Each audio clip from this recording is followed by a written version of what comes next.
State University. Hey, you know, there are Republicans in state universities. I had to be escorted out of a couple of sociology classes because of my conservative views that they didn't like so much, but that was okay. So it's good to say, you know, we're here, we're, you know, part of the community. We're giving money back by going to McDonald's or Dunkin' Donuts, and we're looking for candidates that are going to represent our views. I think we've got time for one more from the floor. We do have another candidate that we need to get have some time for this evening.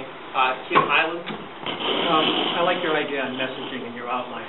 Keep it simple, talk from the same playbook, have the representatives and the chairman speak the same message. And then you said, what is our message?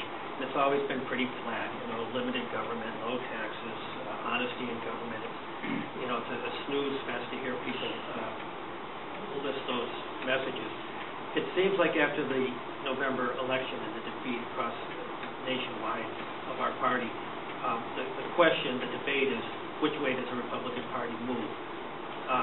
And I love the editors of the liberal newspapers, and the Democrats are always full of suggestions as to why Republicans lose and what we need to do and how we need to moderate or be more progressive or whatever. So let me ask you, do you think the party needs to stay the course, move to the middle, move to the right, move to the left?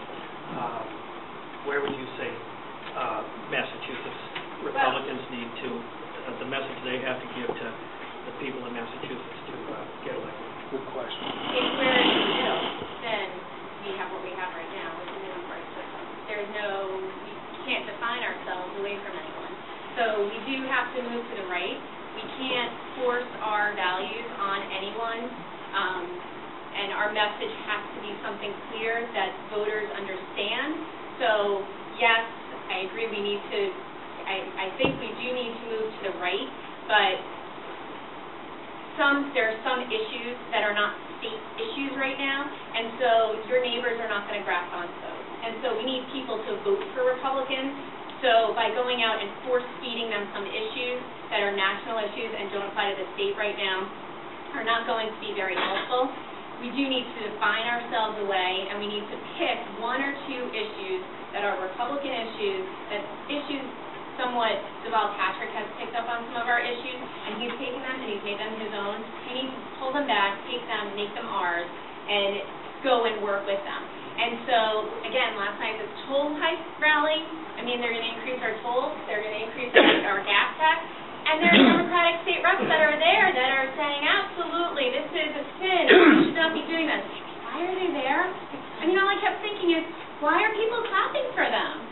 I mean, Bruce Tarr was there, and Senator Brown was there, and, you know, it's great, our Republicans were there, but then there were about 5 or 6 Democrats there. So we need to absolutely start moving right, but as a nation, we need to start defining ourselves, and as a state, we need to start defining ourselves, and stop letting the Democrats define our issues for us and taking our issues away. Thank you. Thank you very much, Mrs. Nassour.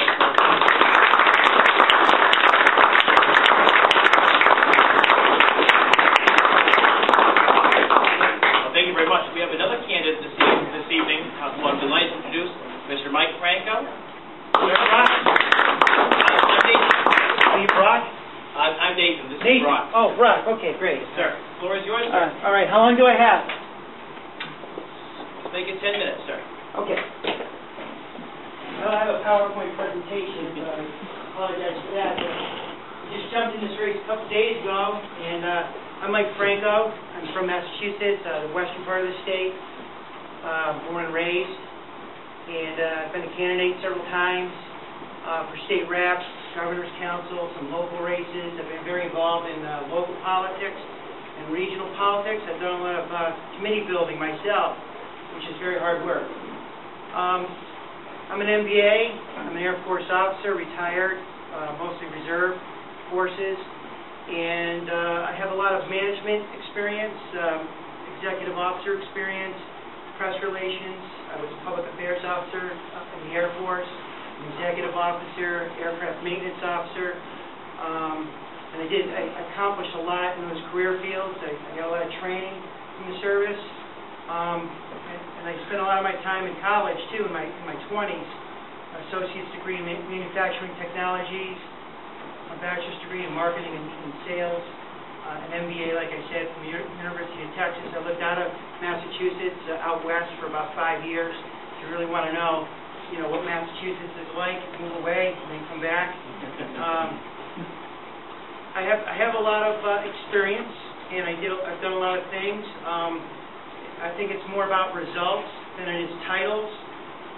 Starting right in the city in which I lived, in Holyoke, for 16 years, I built a ward committee. I was the Ward 5 Republican chair, and we built a committee that essentially had no members to 22 members in a Democratic town. It has about 40,000 people in town, about 19,000 are registered to vote, and a very small fraction of those are Republicans, probably 1,500 to 1,800 Republicans. And so from zero, I built the ward to about 22 members with the hard work and talents of a few others in my ward, and then I passed it on to another capable leader, Linda Bacon, who now chairs the committee.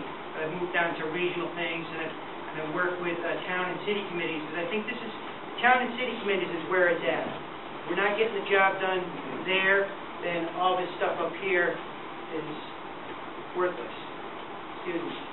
But I've been doing this for a long time, and we've got to build those committees, and it takes a lot of hard work. And I think we need a state chairman who will travel the state, Harry Truman style, in a car, and meet state committee people, meet up with them, meet up with city and town committee chairs and vice chairs and officers, and get down, roll up the sleeves, and in a nuts and bolts fashion, show them how to organize their ward. Show of hands here tonight, please. How many are Republicans here? Everybody registered as Republican? Okay, that's a good start. Now, you're all out there in Massachusetts, am I correct? Any out-of-staters here? Registered in other states? Okay. So you're in Massachusetts, you're in cities and towns, all right? You're in wards, city committees, town committees. How many of you are actually part of a committee, a local committee? Raise your hands, please. So that's a little bit more than half. Let's see how many aren't. How many aren't? Do you know what being on a committee is? It's a legal thing, actually. If you were on a ballot and you got voted in by the general public to be on a committee, then you're probably on that committee. If you went to a committee meeting and you were voted in by the membership in the caucus, then you're likely to be on that committee if people filed the paperwork for you to be on that committee. You see, I would bargain with you right here that some of you think you're on the committee, and I bet you're not. But we can talk about that more later. But I would come out as the state chairman, and I would work with the local town and city committees, and I would work with the state committee men and women to get the job done. Can I see a show of hands of how many state committee people we have here tonight? Okay, so we have about a half dozen state committee people. I definitely want to talk to you folks after the meeting, because a lot of the work we have to do in this state is quiet. It has to be done in quiet, roll up your sleeves fashion. Okay? The Democrats have won the turf war. We're not going to win it. We have to grow our committees from the bottom up and get strong once again. We have to move right of center a little bit more, I believe. I think the strength in our party is to the right. I think we should share the seats at the table with all Republicans.